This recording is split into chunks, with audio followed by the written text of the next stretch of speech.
You wanted the best. You've got the best podcast, the hottest podcast in the world. The Chris Voss Show, the preeminent podcast with guests so smart you may experience serious brain bleed. The CEOs, authors, thought leaders, visionaries, and motivators. Get ready. Strap yourself in. Keep your hands, arms, and legs inside the vehicle at all times, because you're about to go on a monster education roller coaster with your brain. Now, here's your host, Chris Voss. Hi, folks. Chris Voss here from thechrisvossshow.com, thechrisvossshow.com. Welcome to the big show, my family and friends. The Chris Voss Show, the family that loves you but doesn't judge you, at least not as harshly as your mother-in-law. The show that billionaires, CEOs, entrepreneurs, newsmakers, and the hottest new authors come on to talk about their wares and all the things they think, and they're going to make you smarter. And everyone knows when you're smarter, you're sexier. Who doesn't want to be sexier? Is there anybody in the audience that are like, no, I want to be uglier? No, I'm just kidding. People, don't do that. Anyway, guys, we appreciate you guys coming to the show. As always, 15 years. There are 3 podcasts a weekday, 15 podcasts a week coming at you. If you're not listening to every single one, there will be a test on Saturdays, boys and girls. There'll be a test, and if you fail, I don't know what happens. You can just, whatever, go back and listen to them. You got to have something to do on Sunday. It's kind of boring day. Anyway, guys, we have once again an amazing guest and author on the show. A very touching memoir that I think is going to be moving for you and inspiring for you and take you to a new level.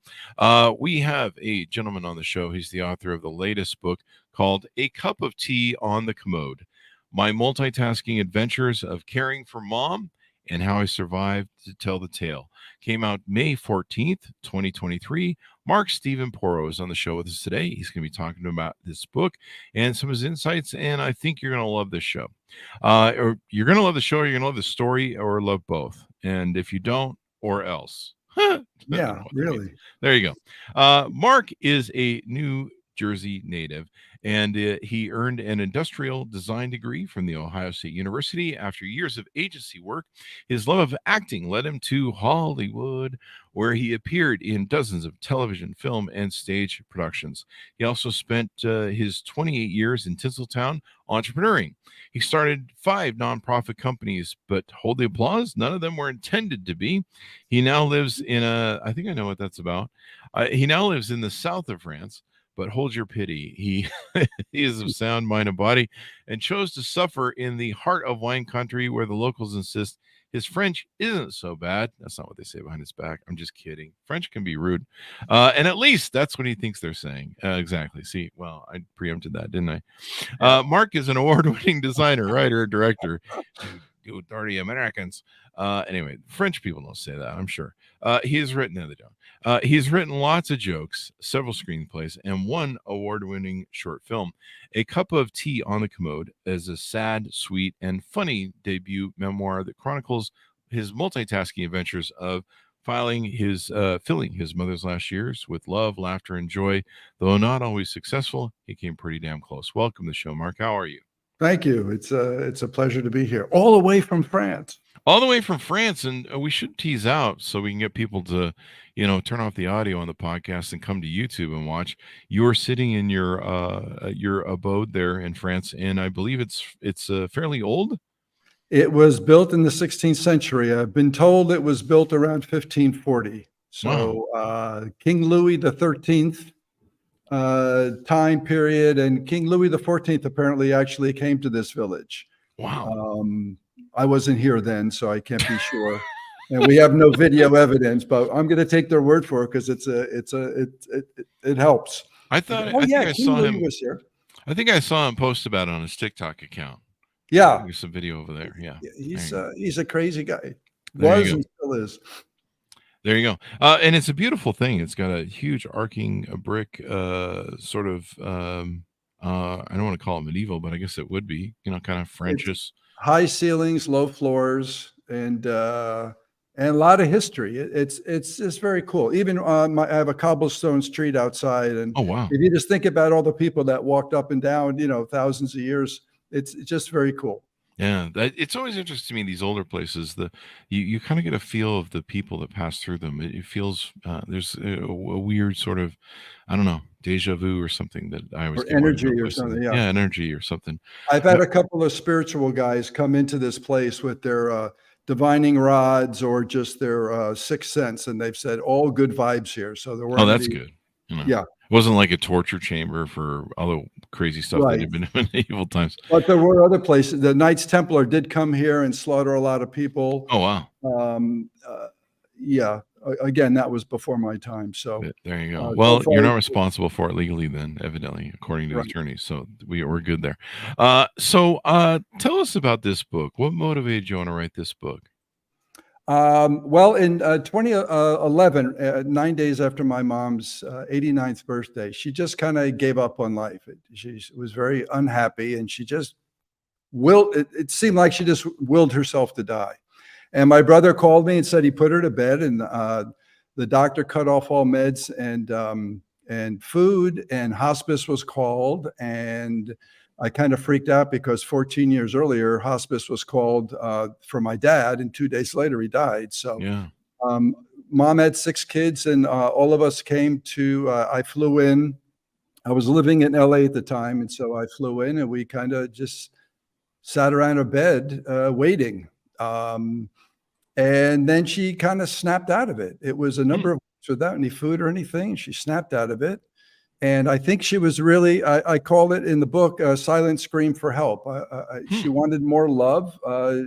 We had some people in the house that apparently weren't doing such a great job. Mhm. All her kids came back and filled the house again with love. And she woke up. And so I decided to kind of take over because Mhm. I wanted my mother's last years to be happy, and she deserved better. And so I didn't move back right away. Stayed with her for a few months, Mhm. and then hospice stayed on for a Mhm. while. And then later in the year, I picked up and moved back. So I moved back into my childhood home at 55 to become a first-time parent to a 89-year-old lady. Wow. Wow. And you were a bachelor. This is one of the things that gave you the freedom to be able to do this, right? Yeah. I At mean, I had appropriate a siblings. business in LA, and I was also an actor, Mhm. but I was kind of aging out of acting. So the acting career was getting pretty slow, and my business actually was starting to peter out. So Mhm. I was able to fly back and forth to take care of the business every few months. Mhm. I was able to do a lot of it remotely, and Mhm. so 24/7 care is what I took over. So that was my new job, and we had a blast. I mean, there's a lot of I guess sadness in the book because it doesn't end well. But it was 3.5 years that she Oh, wow. lived on, and we had a great time. She Mhm. was a very funny lady, and I inherited some of that humor from both of my parents. Hmm. And we had, my goal was to make her laugh at least once every day, and a lot of times she made me laugh. So There you go. it was pretty cool. A beautiful story. I was recently watching the Netflix show Live to 100 Secrets of the Blue Zones, and they talked about one of the zones that they feature in the movies uh, is is that one of the reasons that a certain blue zone, as they identified these people were living to be centurions, 100 years old, Mhm. was they had an intact social system Yep. where they didn't throw people away into hospice care. I mean, there's a time where sometimes you need that medical stuff, um, but they didn't, people weren't going into retirement and loneliness. Right. They still had family surrounding them. They had support surrounded them. In fact, the family grew in tight around them the older they Mhm. got. And there was a study they cited too that if you put someone in a hospice care or put them in a retirement, unless they really find some way to activate and do some things, they die fairly quickly. Yep. And like you mentioned, my father never wanted to go into hospice care. He hated doctors. But after a series of small strokes and heart attacks and issues, after one final surgery, he had to go into hospice care just so that he could, recover. And it was going to be probably for 2 weeks to a month. at the most optimist point, but he was gone in 2 days. He was so unhappy, and I think he just gave up because he was like, he wasn't home. He was very upset about it, Yeah. and he was gone within pretty much 24, 48 hours. And I think I think he was so heartbroken not to be home with his Yep. wife and stuff. And so Yep. this is really important for the longevity of our elders. And for too long in this country, we throw people away into hospice care. And so you take over. You have the freedom of a bachelor to take care of your mom. You realize the importance of her life and spending time with her, and you become a hospice caregiver Mhm. in a way. Yeah. Is that correct? Well, what I did is when hospice was there, my younger sister and I stayed pretty much 24/7 with mom and hospice. When they were there, we were really good students. We wanted to learn as much as we could because Mhm. I didn't know if I was going to take over 24/7 at that point, but I wanted to learn and do as much as we could for mom while she was there because she was doing so well because we were present. So I said, "Look, Mhm. nobody's going to give her more TLC than her own kids." Yeah. So we jumped in and we learned, and then we shared those tips and tricks with our two of my other siblings, and so we always had someone there. And when I had to go back to California for business, my sister, who also lived in L.A. or not L.A., Orange County, actually, but she would fly in, so she would replace me. So it would always be one of her children on duty, and There that you go. that made a big difference. Yeah. So, yeah, the hospice. I mean, the hospice nurses actually were lovely, Mhm. uh, but you have quite a variety coming every day. You don't have the same one. And there was a directive from the main hospice nurse. No food. I guess a little bit of water and stuff, but no food because the doctor said no food. She wants to go. Let her go. And so we follow that directive. And then one hospice nurse came in a couple of weeks later, and we got to a point where we knew a couple were breaking the rules. So we'd meet them at the front door and have them read the directive from their boss. Uh-huh. And this lady said, "Yes, that's fine." And she walked right into my mother's room. My mother her eyes were closed most of the time. Mhm. She walks in, and the lady leans in and says, "Genevieve, are you hungry?" And my mother's eyes shot open for the first time in weeks. And then this lady accused us of starving our mother to death. Oh, wow. And she There you went go. nuts with this. And so it was really quite interesting. So we got her to Yeah. call her supervisor. We said, "No, we're not doing this. Is what we've been told. We were following the rules." So this lady broke the rule. She called her supervisor. Her supervisor said, "Leave. You broke the rules. Get out." Now Wow. I'm thinking, is this a possibility that hospice was wrong and we Well, are in fact starving our mother to death? So I go into her room just guilt ridden, and I said, "Mom," and she opens her eyes. I said, "Are you hungry?" And she nodded. I said, "Well, what do you want?" She goes, "What do you got?" Now these are the first words in weeks. And I said, "Anything you want." And at this point, it's March, winter. uh-huh. And Yeah. she says, "How about some pumpkin pie?" I said, "Well, it's not really pumpkin pie season, but let me see." So I went out in the living room and I asked my older brother. Uh, he lived locally, so he kind of knew where to. I said, "See if you can find some pumpkin pies." And he came back within a half hour with 2 fresh pumpkin pies. There you go. And this woman just devoured these things. Again, she hasn't eaten in weeks. So she ate pumpkin pie. And then she moved on to sherbet. She was a big Mm. sherbet fan. 8 bowls of sherbet a day. That's all she had. All she Really? wanted was sherbet. Wow. And then after that, we got her to switch to something a little better, which was oatmeal, but it was Uh-huh. still sugary oatmeal. So she had 8 bowls of oatmeal a day. But she was back. She was sharp. She was awake. Mhm. She was happy to be alive. And we realized that she's probably riding the biggest sugar high, continuous sugar high in the world. That's how I want to go out.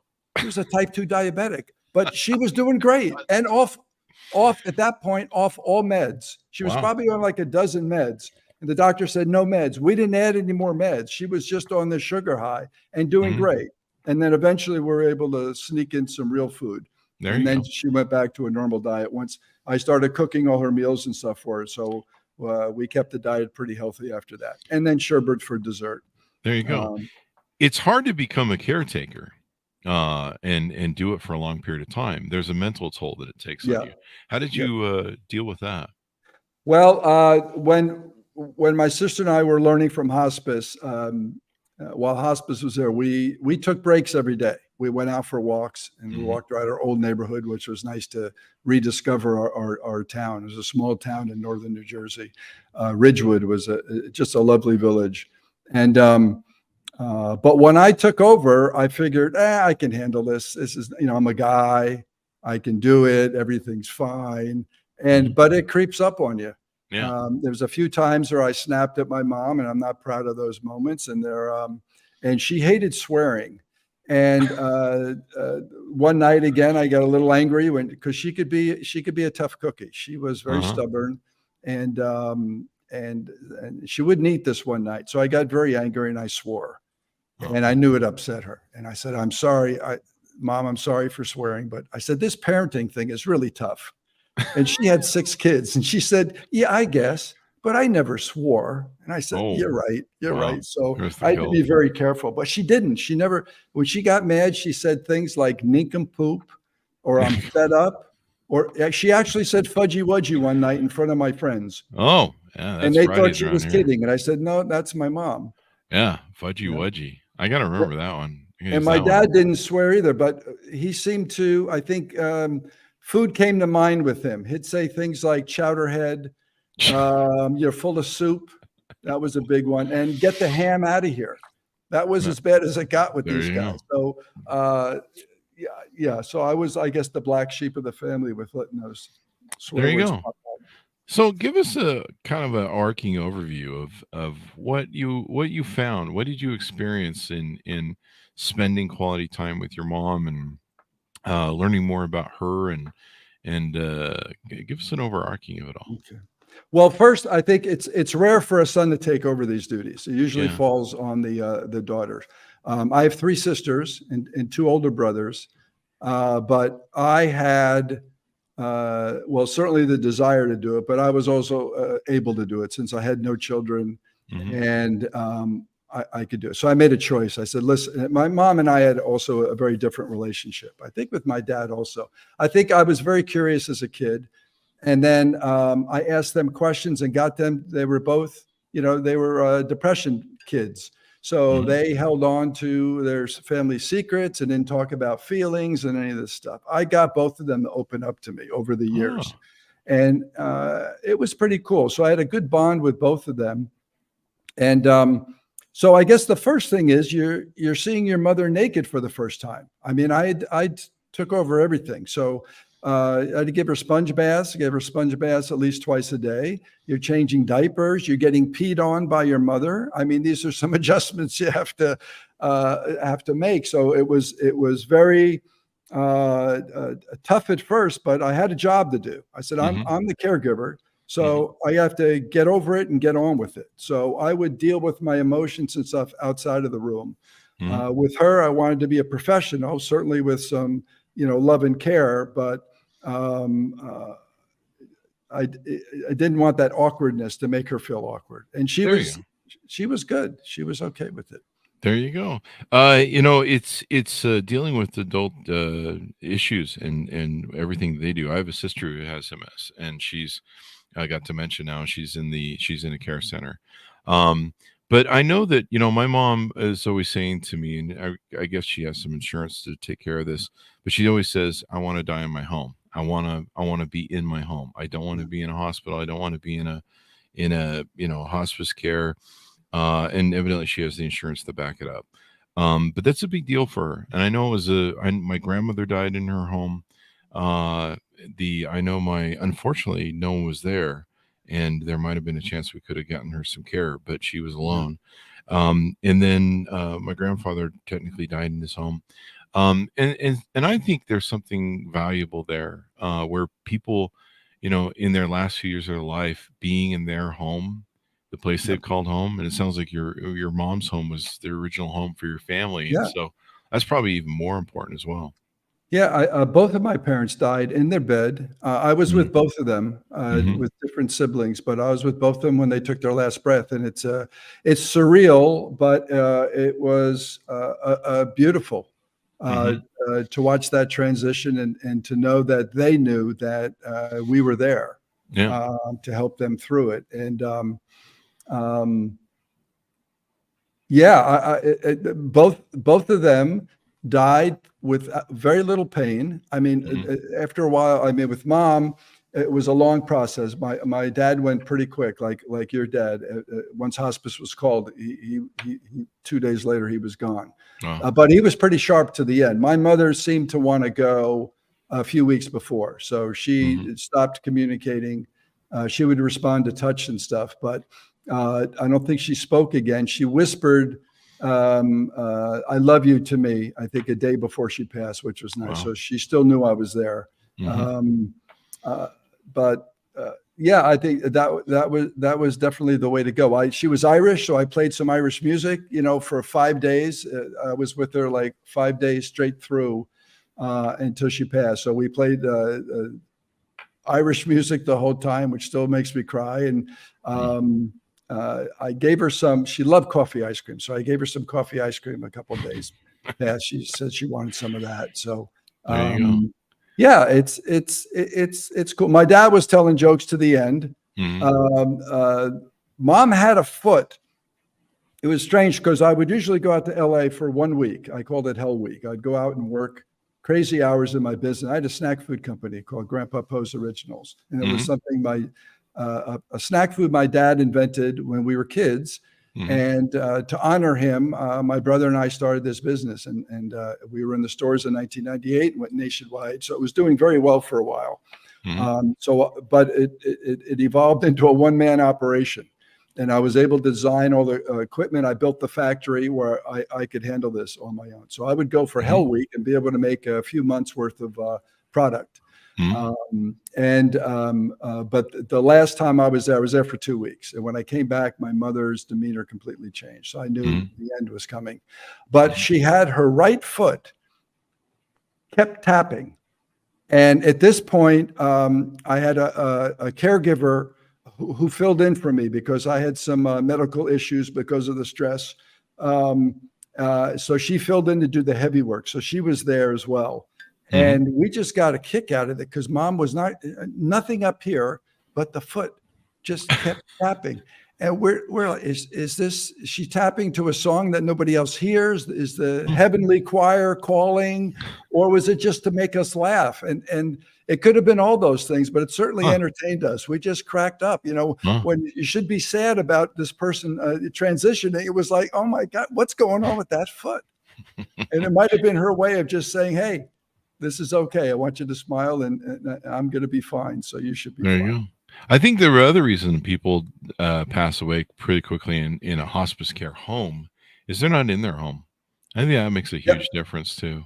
Yeah. Yep. I think it makes a huge difference. And my mom, it's like really important. I think I've had to swear on like 10 Bibles that she will, if everything is optimal, she'll be able to pass away in her home. And I believe that she should.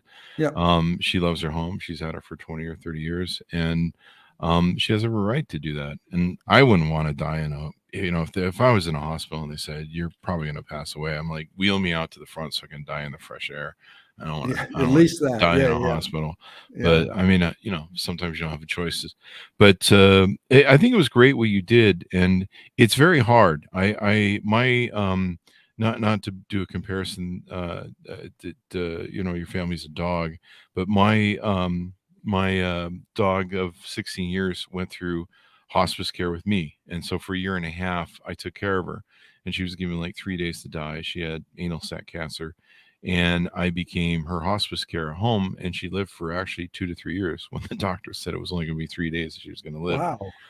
And it makes a big difference. Yeah. And so I did something very similar with my pup, who is actually like a child to me. I'm like you. I'm a 55-year-old bachelor. You were 55 when you engaged with get your mom care.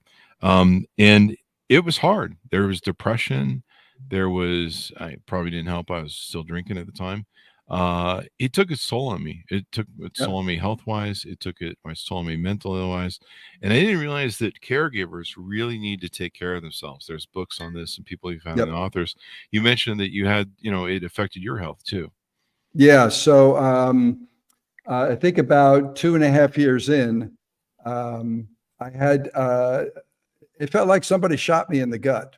Hmm. And I was healthy. I mean, I ate healthy. I renovated the house. My mom slept a lot of hours during the day, so I wanted to not only restore her dignity, but the dignity to her surroundings. So this was the house that had been in our family for over 60 years, and so I started renovating it from the base. Started with the basement and moved up.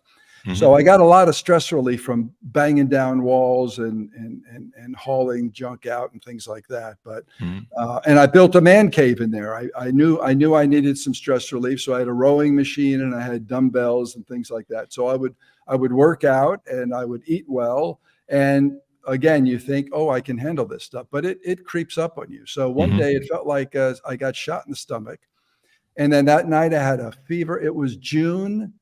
And the humidity was probably 90 or something in New Jersey. And I went to bed with pajamas, a heavy blanket with a heater in the bed with me because I was freezing. And it was just crazy. And then the next day I woke up, it seemed like I broke the fever and I was okay. So I waited a day, then I worked out again the next day, and then it came back with a vengeance. So I think it ended up being like 4 days later, I drove myself to the emergency room. As soon as I mentioned, I got a pain in my lower left abdomen, they said, diverticulitis. You're going into CT scan right now. I didn't even know what it was. I didn't know how to pronounce it at the time. And so what I had is, as we get older, it's in your colon, you start to get these things like the appendix. You get these little pockets. And sometimes food or whatever will get caught in those pockets and cause discomfort. With mine, it actually punctured one of those. And it perforated. And so I was infected in my whole, I guess, midsection. And that's what caused the fever. And they said I was very close because if that got into the bloodstream, I would have been dead. Yeah. So that's what the CT scan revealed. So I had to go through emergency surgery. And it was funny because I called my brother when I knew it was serious. And I'm like, oh, who's going to take care of my mother? Because that was my motivation at that point to get better. But then they said, you're going into surgery. And I had umbilical hernia when I was 25. And it took about a year to recover from that. So now I'm going 55. This is going to be ridiculous. Yeah. Actually, I was 57, I think, at the time. So I called my brother and I told him what's going on. I said, this is serious. We have to find someone to replace me. And all I heard on the other side is, can we swear? Okay. He said, oh, shit. And I wasn't sure if that was his predicament or mine. But it was a valid response to both of ours. So, I went through 3 emergency surgeries. And I asked the doctors, I said, so why did this happen? I said, I'm healthy. I eat healthy. I do this. I don't drink a lot. I don't smoke. And they said, sometimes it's just dumb luck. Wow. And apparently I have to say it had to be the stress related stuff. So, but again, knowing that I wanted to get back to work and take care of my mom, that was my motivation to get out of there. So, the drugs were great. But my mother had a lot of visions, during our journey early on, because she had some dementia. And then later on it was diagnosed she had some Alzheimer's. And on those drugs, boy, I had the same kind of visions in the hospital. So luckily they stopped after I kicked the drugs, but you got to take care of yourself. I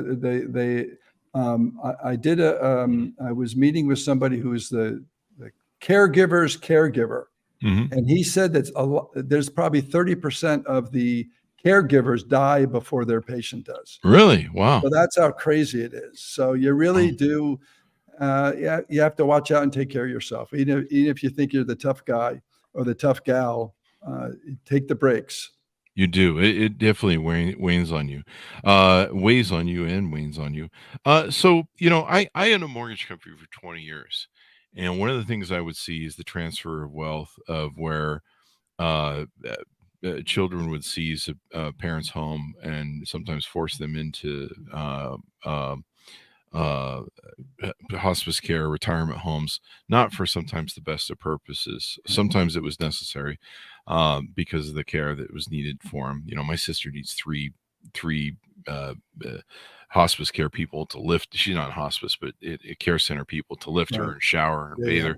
There's just no way to do that really in a home. especially for some of the assistance she needs.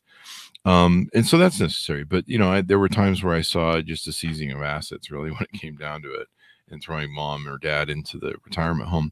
What are your thoughts on why it's better to do things, and why you would encourage people to do things the way you guys did things, as opposed to just throwing them in a retirement home and forgetting about them?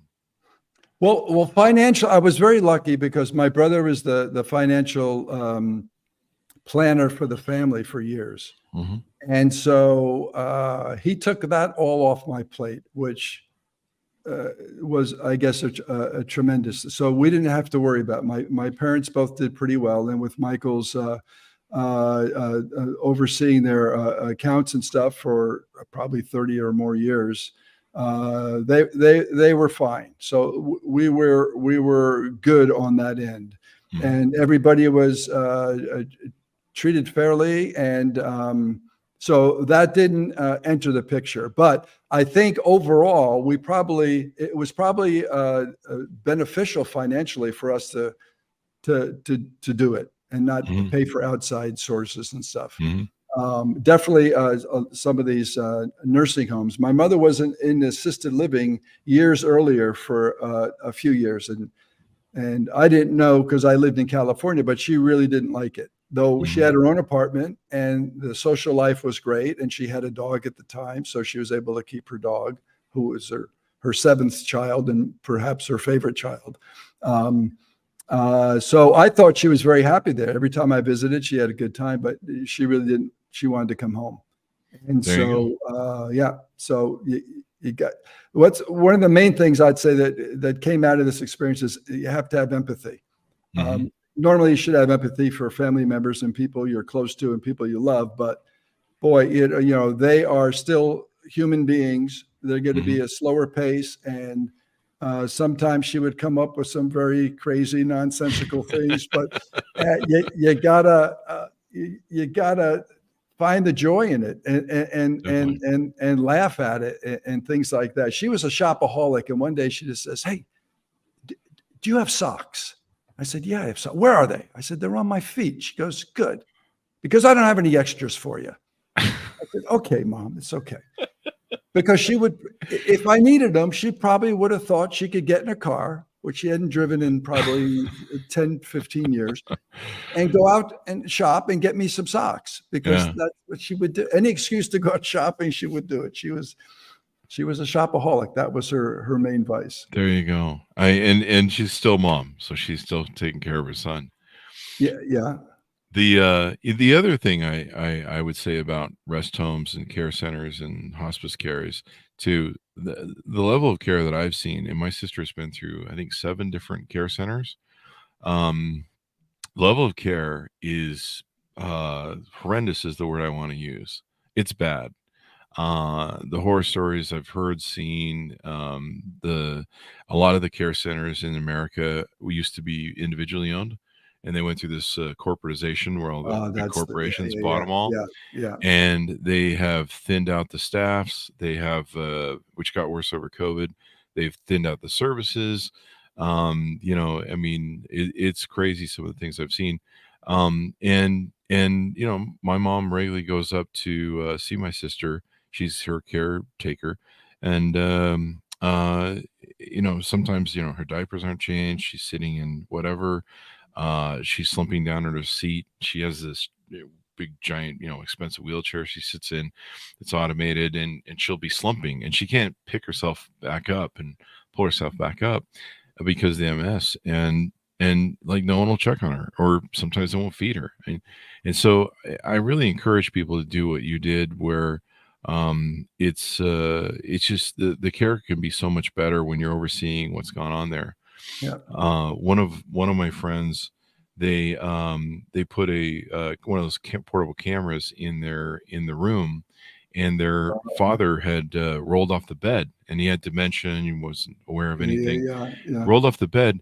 They left him on the floor for 3 days, and they would just come in and care for him, and no one would pick him up off the floor. And he laid there for 3 days, and they caught it on a camera. It was insane. Yeah. The stuff they would do. They had one friend had a mother who had dementia. And she's like, they come in at night and they steal my jewelry and they go through my drawers and they steal stuff. And they thought, oh, she's just in dementia. So they put a camera in there. Sure enough, there was somebody coming in and doing that. It's crazy.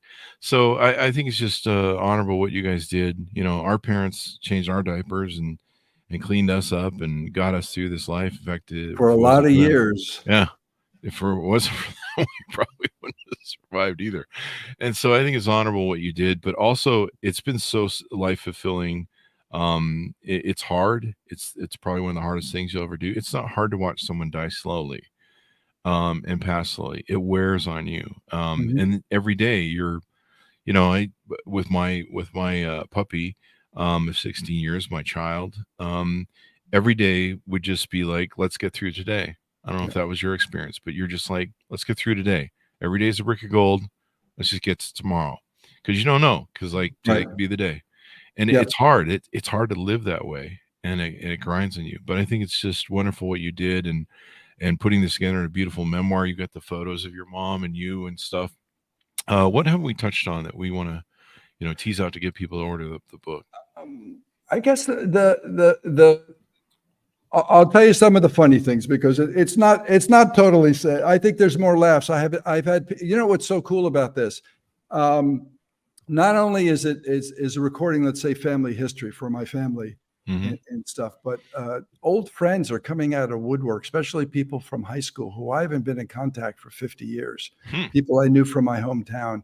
And I've been promoting this thing on Facebook and YouTube. I've been did like 130 1-minute teasers on YouTube that I've been posting for the last year and a half, and then the blog, and we even do the TikTok. We're on all the platforms. It's crazy. But people are coming out, and they would tell stories about my family that I didn't realize. I mean, my parents were very cool, and we had a very popular house in high school because they were fun. They were fun people to be around. And so for hearing these stories and having them share their own stories with their parents, and a lot of them think that, oh, this is great. But there was one of my friends who said, I don't think I can read this. I've been following, but I can't read it yet because my father just passed a month ago. And I said, yes, it's too soon. So wait. A week later, she says, I'm going to New York, flying back to New York from LA. I'm going to take your book with me. And she posted progress on the flight. And she said, I am laughing my butt off on this particular chapter. And the flight attendant's begging me to find out what I'm reading. It's making me laugh so hard. There you go. And so, there's a lot of people are saying laughter and tears at the same time, which is just lovely. There you go.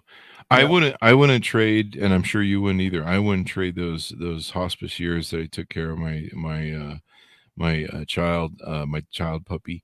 I wouldn't trade those for years. And it's so amazing how much we find the richness of life in those moments and the value of it, and how important it is. Yeah. Like with your puppy, obviously you couldn't have a conversation, but the response of the way you held your puppy and whether it was a he or she, I'm sure you made eye contact and those are the, near the end. I mean, even when my mom was doing fine, she would, there'd be a time where you get really angry or something, and you're not sure. I went through a chapter. So why are you doing this? Was her question, and then I had to start thinking, why am I doing this? What? This is insane. I'm not. I didn't want to be a parent. Now I'm a parent. Why am I doing this? And then then you'd look at her and she'd smile. Or she would give you a witty comeback to a joke or something. Or then she loved kisses, so she would pucker up for a kiss, and you're just going, okay, so that's why I'm doing this. Yeah. For those special little moments that you don't expect, and that was all the reward or payback you needed. It was very rewarding, and I wouldn't have traded those moments for the world. And that's why I wanted to record it for other family members who miss those things. And it's a great example being set too, because we kind of have this mentality or this culture in this world that we throw away old people. When you're old, they've already thrown me away. I'm only 55. They're like, we don't care anything about what you have to say anymore. But Matthew Fulton, thanks for calling in, Matthew. The aging of my parents makes me want to be close to them every day. I do not want to only see them 3 times a year for the next 5 years. For those of you who've lost people, you don't know what you have until it's gone. And sometimes there are things that are unresolved throughout your life that you need to sit down. With my father, I knew the time was coming because he was having a lot of problems with strokes. And I mean, I was on a Zoom call with him once in Vegas, and he had a stroke right in front of me. In fact, I was the one screaming through the Zoom to the background to get him taken care of. But I sat down with him, and we had a contentious relationship as a father and a son. We didn't always get along. I think it was until 30 when he finally told me he was proud of me. We had a lot of battles. And so I took the time. I realized I had the foresight to realize that I needed to clear all the decks before he left. Yeah. And make sure that we squared up even. And so I did that, and I sat down with him, and sadly it was a little too late because he was really starting to kick in the dementia. So sometimes we'd have the same conversations every day, but we squared all the decks, and I asked him, is there anything unresolved with you that we need to square out? And he said, nope. And I said, I think, we talked about some of the things we did, and I apologize for a few things I did. And I think he might've done the same. And, but just clearing those decks, cleaning that psychological thing out so that he could pass, or if I pass before him, there was nothing left where we're like, God, I wish I would have had that conversation. Yeah. God, I wish I would have said this. Those are really, really important, because I heard from a friend recently, again, someone I knew from high school, and she says she can't read the book because her mother died over 20 years ago, and she didn't get to say goodbye. Wow. So she's not ready. And I'm like, Wow. It's time to forgive yourself, first of all. Yeah. But, it's a shame, because I think, again, with the relationship I had with both of my parents, I had those conversations early on.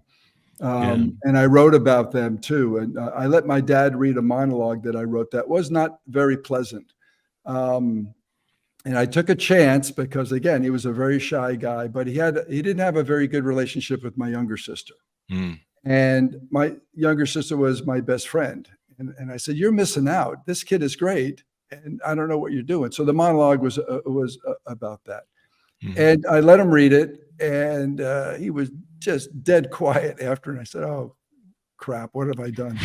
And then he opened up. And this guy, we talked about everything from his meeting my mother to the honeymoon to everything in his. It was amazing. It was like we became like friends at that point. And it was just beautiful. And even at one point, when he had difficulty in my parents had the typical Catholic marriage, maybe not typical, but it was a lot of tension in the house, but till death, till they part. And so he had some things going on with mom. And so I took him aside one time, and I gave him the sex talk with me coaching him. I said, hey, will you, I opened up, and he opened up, because I didn't know, I don't know what kid talked, but this is the kind of kid I guess I was. And so he was okay with it, but I just asked, I said, were you a kind and giving lover to mom? And we had that, I won't disclose the answer, but it was good. And I had similar talks with my mom, which I guess normal people don't, but I was curious. And again, like you said, nothing was left off the table. And I think some of the revelations in the book may shock my brothers and sisters, but I have that in the acknowledgement saying, I know that I may have gone too far, but these were important lessons.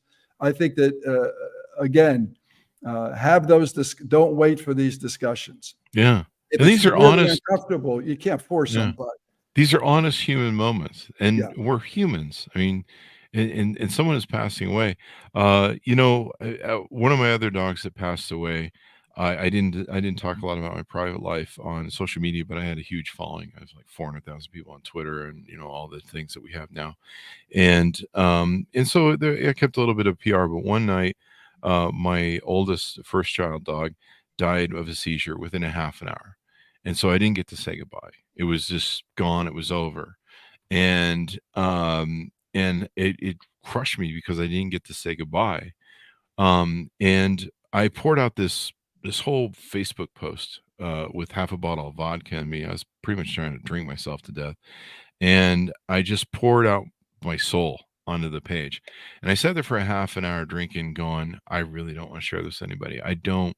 This is too private. This is too personal. Too much feeling. I don't want to share this. No one's going to give a fuck anyway.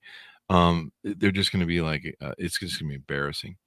And so fortunately, I guess I had down enough vodka and I was tired and ready for bed, and I pressed send. And I didn't know the impact of what I did, and probably the impact that you're going to have with your book as well. I didn't realize that by sharing my pain, by telling my story, that there were other people who needed healing, who hadn't, people wrote me the next morning and then over the next coming weeks. They're like, yeah, your story, experiencing you go through the pain of what you went through, realized that I didn't get closure with my dad, or I didn't get closure with my mom or my grandmother, my dog. They're like, you helped me get closure. Finally, you helped me seal that wound. And I'm like, wow, this really helped other people.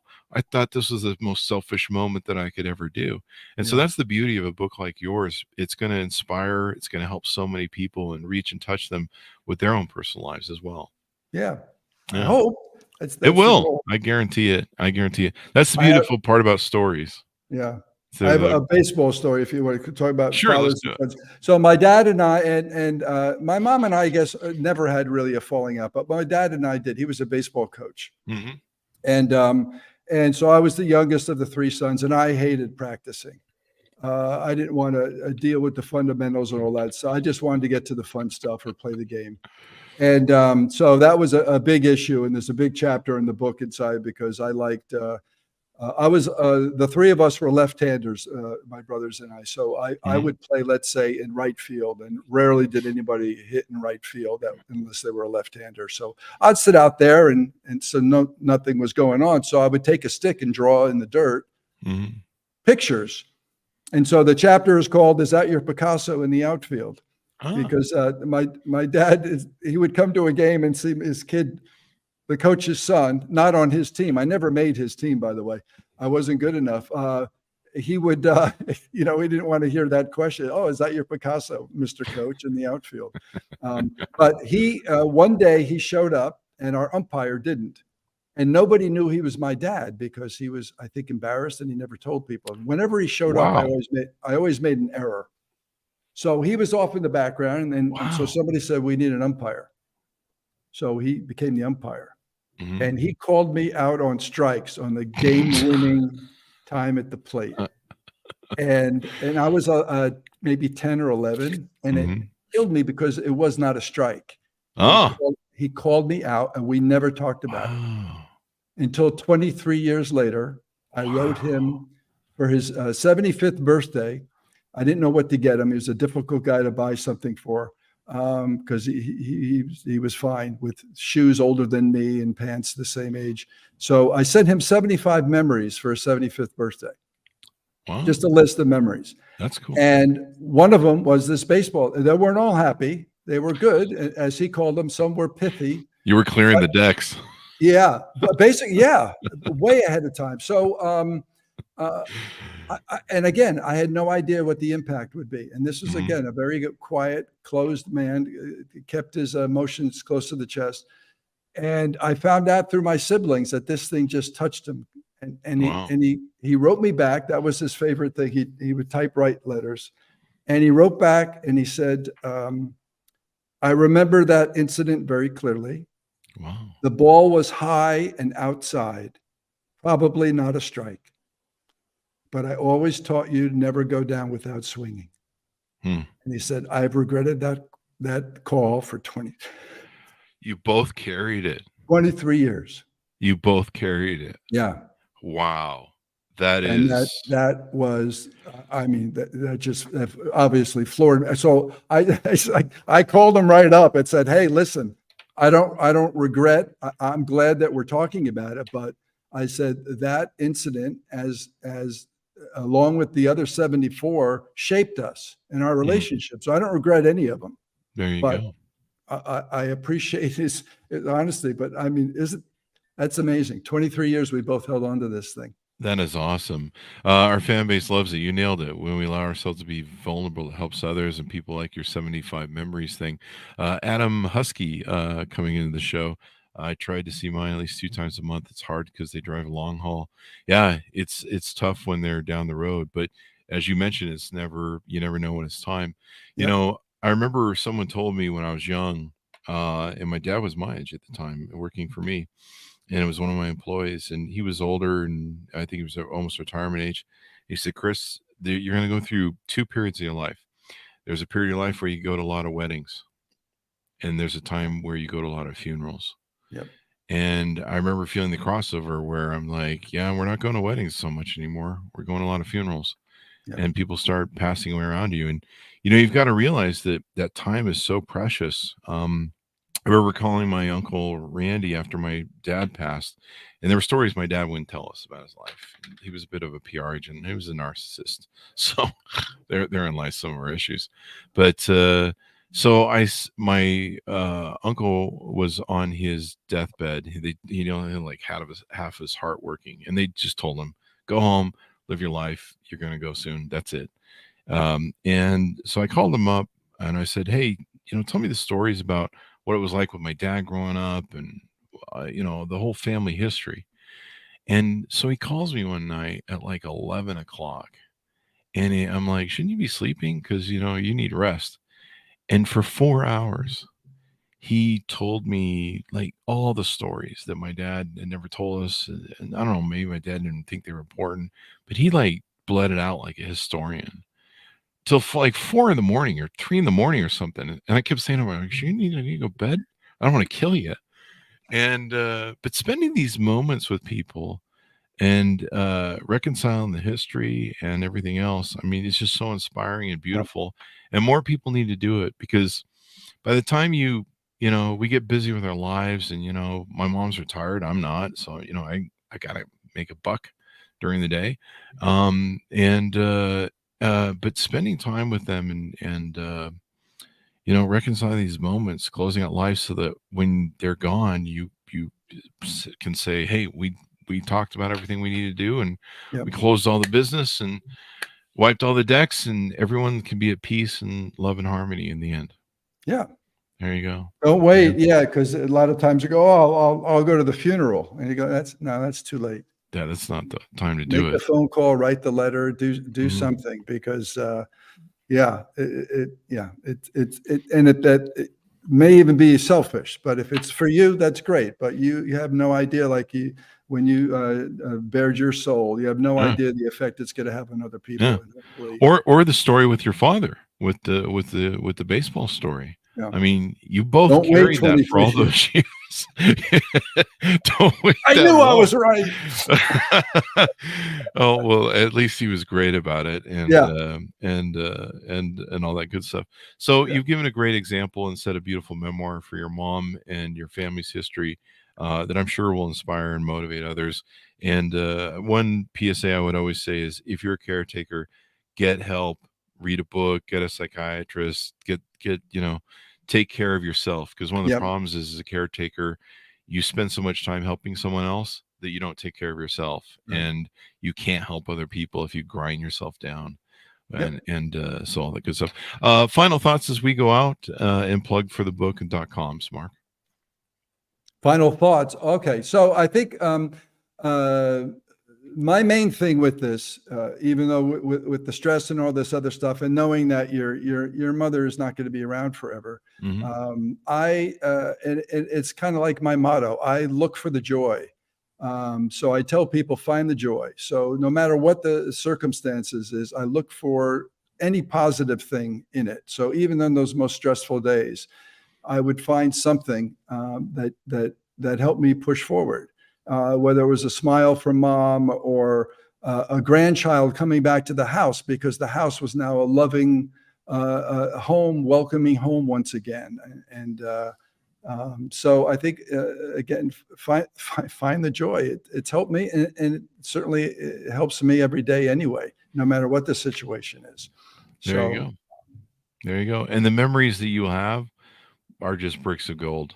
They're Yep. just no one can replace those or take them from you. And then hopefully, we all get to pass away in that sort of respectful, sort of honorable way. Thank you very much, Mark, for coming on the show. A heart-touching story and beautiful story and laughter as well. Yep. So these are the joys of being human. Give us your .com. I think I asked for it. I wasn't sure if you gave it there at the end. Well, if you just Google a cup of tea on the Commode, the website is a cup of tea on the Commode.org. Cup of tea on the Commode. If you Google that, you'll see everything. So there's the Facebook, the LinkedIn, the TikTok, the Pinterest, Instagram, Tumblr.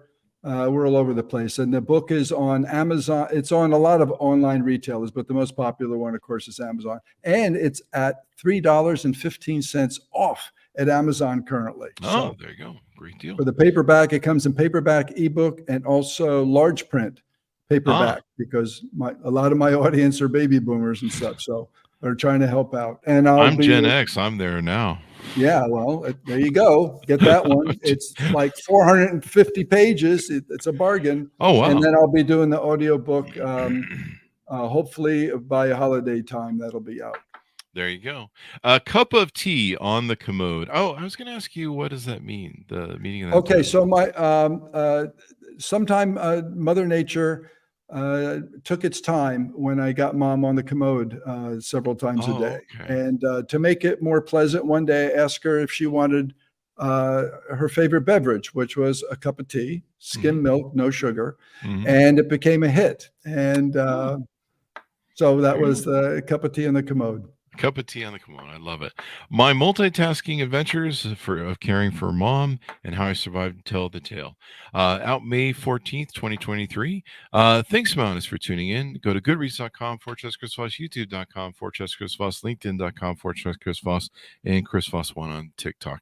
Thanks for tuning in. Be good to each other. Stay safe.